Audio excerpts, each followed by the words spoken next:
Is it a fetish person? Hey, No. what's up? There we are.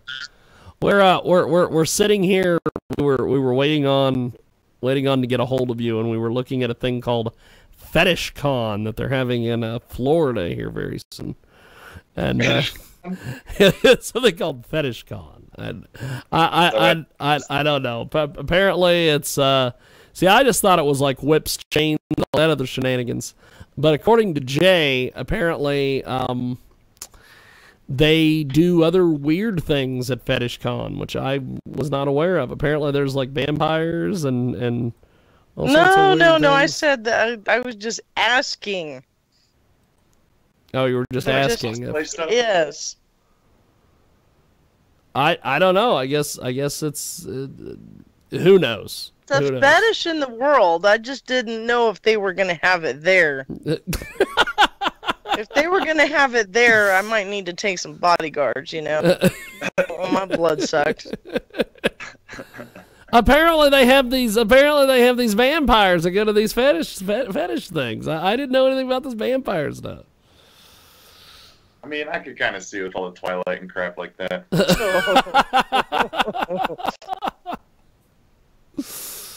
I don't know, brother. No. We have got it is hour number 2 of our if you're listening to us on the stream, it is our Sunday radio broadcast. We are taping this edition because it is Easter and everybody is off doing things for Easter. So we wanted to make sure that we got a show taped, so we're doing it today. And Jay is with us. We've also got our guy that we had on last week, and we've got a little bit more time. And plus, this show is going to be not only on the Sunday show, but we're also going to put this up on iHeartRadio, AM, FM 247, all that stuff. And so he's going to be all over the place. So the people that are listening to us from the Sunday show, we're going to get reacquainted. For the people that are hearing him for the very first time, how are you, sir? Good. How are you guys? Pretty good, actually. Now, for the folks that didn't hear you on the Sunday show, or that are hearing you on iHeartRadio or whatever today, go ahead and give us a little bit of a introduction, and then we'll just pick it up where we left off, and I'll let Jay actually do the interview as opposed to last week where we had all sorts of craziness, and then all of a sudden, we had to go. So go ahead. Go ahead, my friend.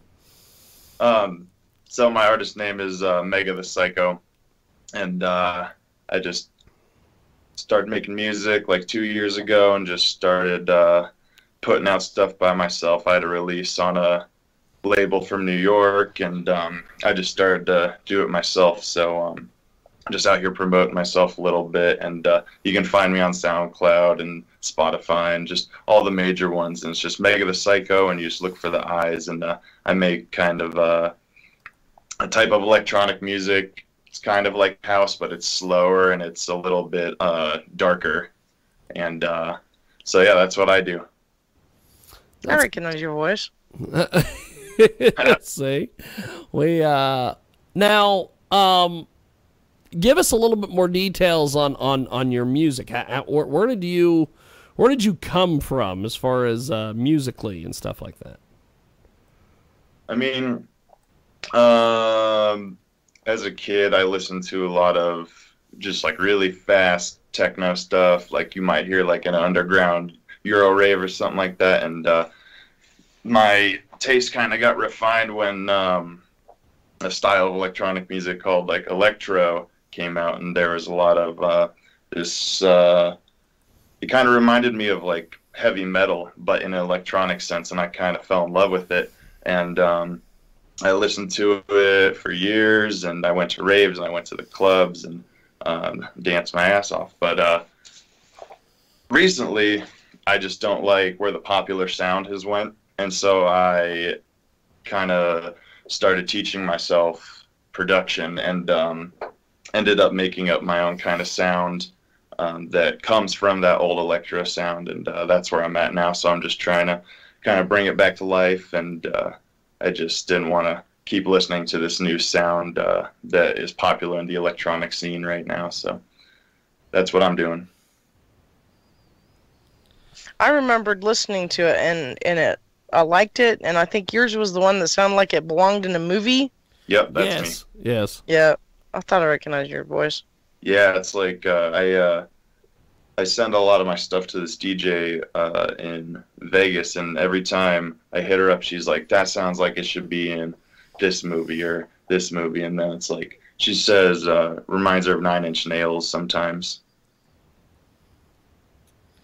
What are some of the bands that you enjoy listening to yourself? I mean, the ones that I like listening to aren't that mainstream, but if someone's into electronic music, they might know him. Like I like Figure. He's the guy who does a lot of Halloween stuff, and you can kind of hear that come through in my stuff because it's just got that dark feel. He does a lot of horror things. And then there's a guy called Drive Pilot. He has a lot of regular instruments. He has like a lot of violins and a lot of drum kit percussion and things that sound like they might be in some kind of heavy metal band. And then there's a guy called Gesaffelstein. I think he's from France, but he makes... That sounds like an awesome name, by the way, but go ahead. Yeah, that's hard to spell. But he comes from France, and he makes a type of music that I don't know how to explain it, but you'd have to go like watch a music video of his, and like you kind of get the feel from the music video, and it's just like this filthy, dark thing that you feel in your gut, and you don't know why it's so dirty, but it is, and it's I love it. That is awesome. So that's kind of three of them, and there's a lot of little guys here and there, but none that like stick out besides those three. So that's you're more into listening to like indie music? For electronic stuff, sometimes it's hard to find what I like unless the person's really good at it, because there's a lot of cheesy stuff too, and so yeah, it's just hard to find the good stuff because there's just so much content out there to sift through, and it's tiring. So if I can find a good underground artist, I'll definitely support them and listen to them and all the good stuff. But yeah, those three are my big influences. And then also Noisia, if you've heard of them, they actually do drum and bass, but I really like all their percussion, and I kind of take my influence percussion-wise from them because it's just it's so on point every time I hear a song from them. Do you have time to like read books or anything? I watch a lot of YouTube videos, so no. That's where I get a lot of information from. You do a lot of for entertainment on YouTube, or for inspiration, or for education? Education, but anything I found on YouTube I just take with a grain of salt, and I always test it myself because there's no proof that what they're saying is true, and most of the time it is pretty accurate. Sometimes it's not right, and I can see why they thought that, but a lot of education from YouTube, it's just testing it myself before I say, yes, this is right. That makes sense. Yeah. Yeah, I did one last night. I tried to sit there and light some vodka on covered blueberries on fire, and they didn't light. I don't know about that. Were you trying to test that theory? Yes, I did. Gotcha. It failed. Epically. Right.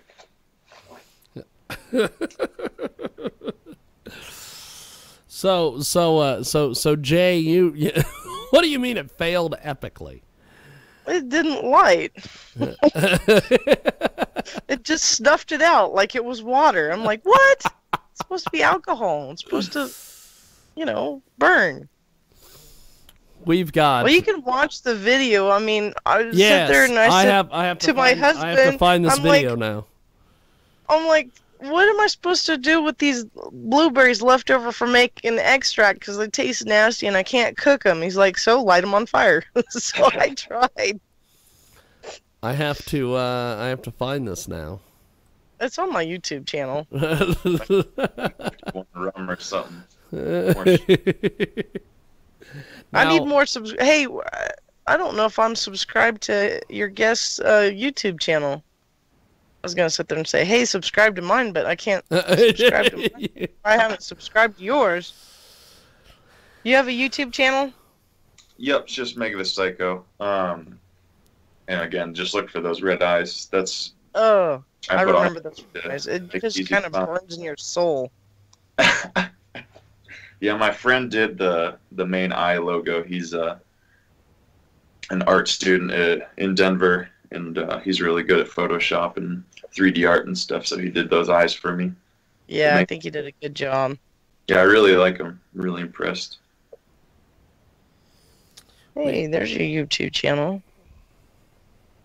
Yeah, I'm actually going to be uploading a podcast later today, so keep an eye out for that.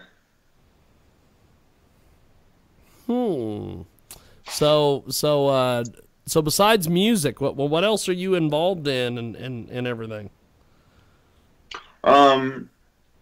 So besides music, I also do like event DJing, where it's like, you know, you go to a wedding and you kind of play what the crowd wants, and I do other events under a different alias. That's just DJ Megajohn, and that gives me a lot of funding for this music thing, for promotion, for buying software, for buying hardware, and then I also I work for my cousin here in Golden, Colorado, and we do a lot of apparel stuff. So that's kind of like the pay the bills job right now. You're out in Colorado. Oh, we need to get you hooked up with our buddy Ross Long out there in Colorado. He's out there, I think, in what is it? Colorado Springs, I think. Oh yeah, he's in the Springs. Yeah. Cool. So yeah, I'd love to. So we may have to get you hooked up with him. Now, you do all sorts of things. What is some of the other things that you do? Because I know that you mix and master, and you do all sorts of things with electronic music. You just don't make it. You produce it as well. Oh yeah, I'm start to finish. Like that's kind of why you saw I offer mixing and mastering too, because it's like I just practice all the time on my own tracks, and I like harass people who I know. I harass people. That's good. Like, hey, let me do your track for free. I just want to practice on a different style of music, because one of the guys I work with at the apparel job, he is in an acoustic band called the Kinky Fingers, and they... The Kinky Fingers! Look at that. Kinky Fingers track again. They all over Denver, and they make music, and so I said, like, let me have your music, and I'll mix and master it for you for free, because I just want to practice on other stuff. So, I mean, yeah, but when it comes to my stuff, like, I taught myself sound design, I taught myself mixing, I taught myself mastering, I taught myself music theory, and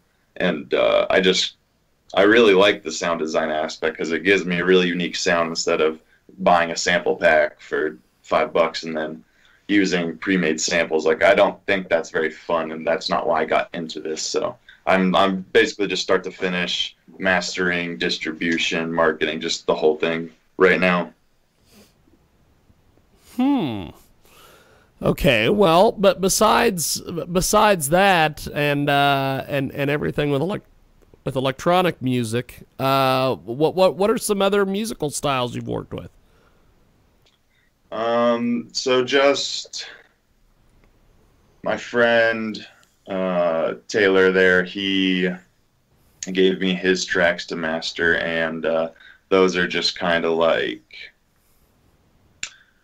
acoustic, guitar, vocal, and like that's it. So it's pretty easy to mess with, and but it's also, you got to show some restraint when you're working with that kind of stuff, because I'm used to EDM where you're pushing the track as hard as possible and getting it as loud as possible, but then that kind of stuff has a whole different world where it's like it's about subtlety and things like that. So it definitely helps train my ear a little bit more too. And then I have a friend, my sister goes to school in Italy, and she knows a lot of DJs and music producers. So I did some mastering work for her friend Sarah, and that's kind of like just a really simple, minimal house stuff. And so that was kind of fun to play with because it's like I don't usually get to work with other electronic artists' music.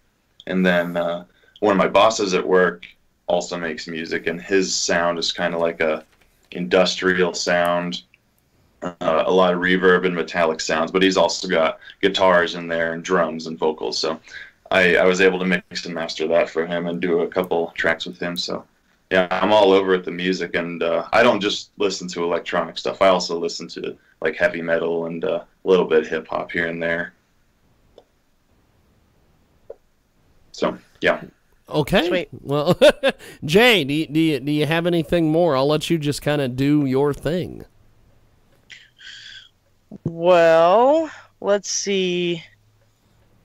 So, where are you hoping to be in 10 years? I would like to be touring in 10 years. I think it'd be really fun to get out and play like all over the U.S. And I would also like to be able to organize my own events, but that's far, far future. Because I've always wanted to kind of try and organize my own event, but I have no idea how the logistics would work and stuff. But I have like a vision of how I'd like an event to look thrown by me.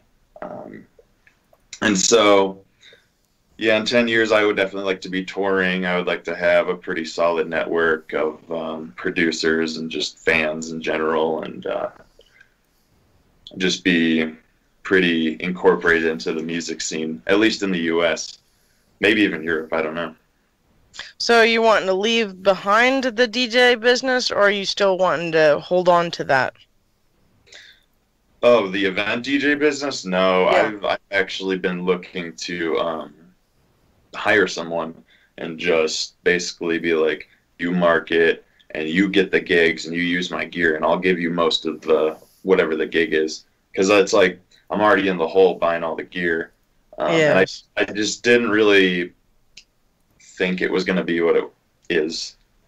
Like I thought it was going to be like super fun parties and play whatever I want, and it's just not, and kind of sucks, but I am not just going to give up. When you do private parties like that, I mean, people have specific needs, I guess I should say. I mean, Oh yeah, after like the first gig, I was like, all right, this is not what I thought it was, but the money's still good.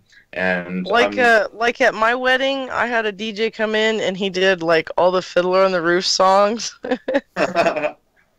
by your request? Yes, by my request, yes. He did some other fun songs, but you know, it's like when you have a private party like that, you kind of gotta deal with the guests that come in. It's like, you know, I like rap music that doesn't have certain cuss words in it, but my family is not into any kind of rap, so you know, you do have to kind of adjust the music to fit the crowd, so to say. Yeah, you definitely got to read the crowd a lot more in that situation. And I mean, if I get to play as Meg the Psycho in a club, it's still the same kind of situation where it's like if they're feeling a song, let it play. If they're not, switch it up.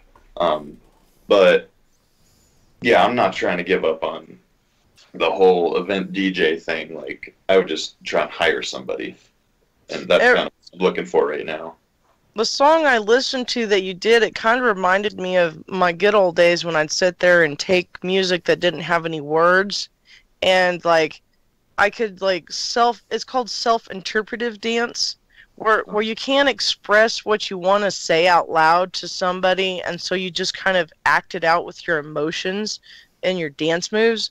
It kind of like feels like that, where you could do that. Yeah, definitely. That's I mean, I definitely don't sing or anything, so most of my songs, unless I get a singer in here, are just going to be either just a vocal sample or nothing. And I'll just let the kind of I kind of let the song speak for itself. I let the melody speak for itself, and you interpret it how you want. So that's pretty true. That's kind of how I think about it when I'm writing it. It's almost like poetry. I mean, you write poetry a certain way, and different people sit there and connect to it on different levels. It's almost like cryptic or encrypted. Yeah, yeah. I mean, it's funny because most of the songs I like don't have lyrics, and I'll like ask people, I'm like, "Do you like this song?" Because like all I hear is the beat behind it, and like I only hear the instruments and stuff. And I most of the time I block out the vocals. I don't know why. It's just how I've always been, and I think that's why I like electronic music a lot of the time is because I don't hear the vocals as much, and I hear what's going on behind the vocals, and that's why that comes through in my music, I think.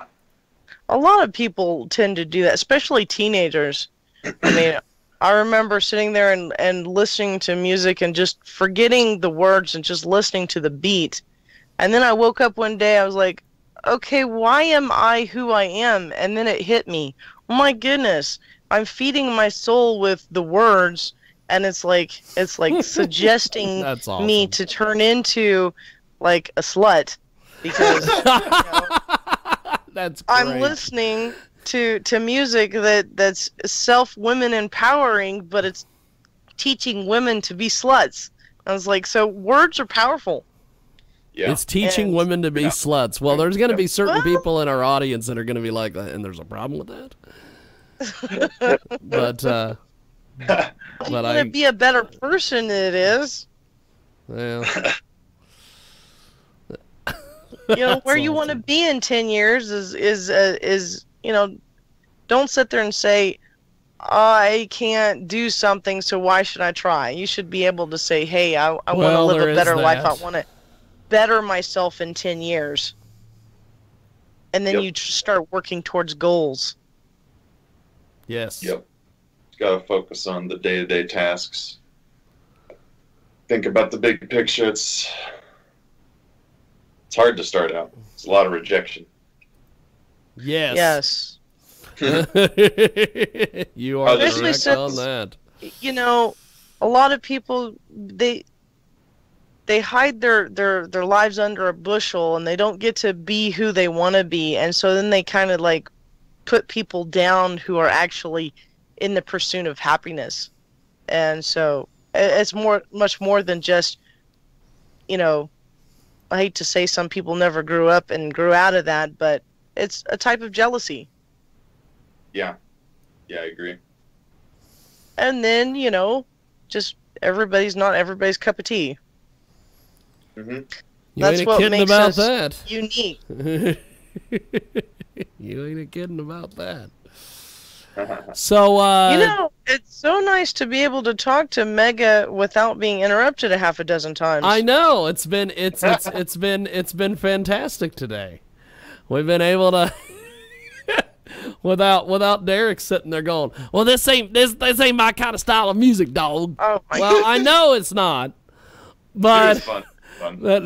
he was fun. There was just so much testosterone last time. I got so flustered, I actually said the vagina has spoken. So, and for people who haven't heard that interview, they need to go over to Radio Xenu. It is there and everything. But joining us today here on iHeartRadio, as well as our Sunday radio program, John, who was with us last week, but he's with us. He's back with us here on Xenu, and of course, iHeartRadio. If you haven't heard his previous interview, this is a heck of a lot better interview than the other interviews. So I'm glad that for the folks that are listening to us on iHeartRadio today, just don't even bother to go over to Xenu and listen to the old interview. Just go. Hey, this is a fresh interview. Now, out there in Colorado, how do you promote your music? How do you get the word out about your music and all that? Well, I mean, right now, just a couple months ago is when I started like kind of taking it seriously because I was still I was putting content out and stuff, but I just knew that it wasn't competitive and it wasn't great. So, I mean, just recently I've started a podcast where I'm going around and actually talking to local DJs, and I'll sit down with them and do an interview. That's and then cool. I'll do a guest mix. They'll do a guest mix. I put it all together, and the first one's actually going to upload today. But I've been just networking and talking to the locals, and then hopefully trying to move into like Beta nightclub and things like that, because that's the main nightclub for electronic music out here. But yeah, and then just trying to grow all my socials so I can show a little bit of a following. That's pretty cool. Yeah, and it's fun. It's really fun to actually do the podcast kind of thing, because it's like you get out and you get to talk to people, and you get to DJ a little bit, and it's not just sitting in my studio for 10 hours working on a track. It's like I get to talk to people. So I think that's a nice way to do it. And then, yeah, it'll just be on YouTube and SoundCloud will be my main places that I'm going to put it up. Well, I've got if you're interested, once you get a few of those under your belt, I've got a few radio stations that would run that show, because it sounds like a really cool deal. Sweet, yeah, I would love that. That is pretty cool, because I don't think there's anything like that out there, actually. Yeah, I mean, I know there's guest mixes, and the thing about them that I like is that there's guest mixes, and I get to hear some artists who I've never heard before. But the thing I wanted to add to was that interview part, because it's like some of my favorite things to listen to are interviews of artists, and like hear where they came from, and like it gives me some inspiration for other things too. So that's why I added that to the podcast. Because I don't think there's anybody doing that with DJs. I know that there's musical artists of every shape and size, but I don't think there's anybody in the DJ world doing that. So that's pretty cool.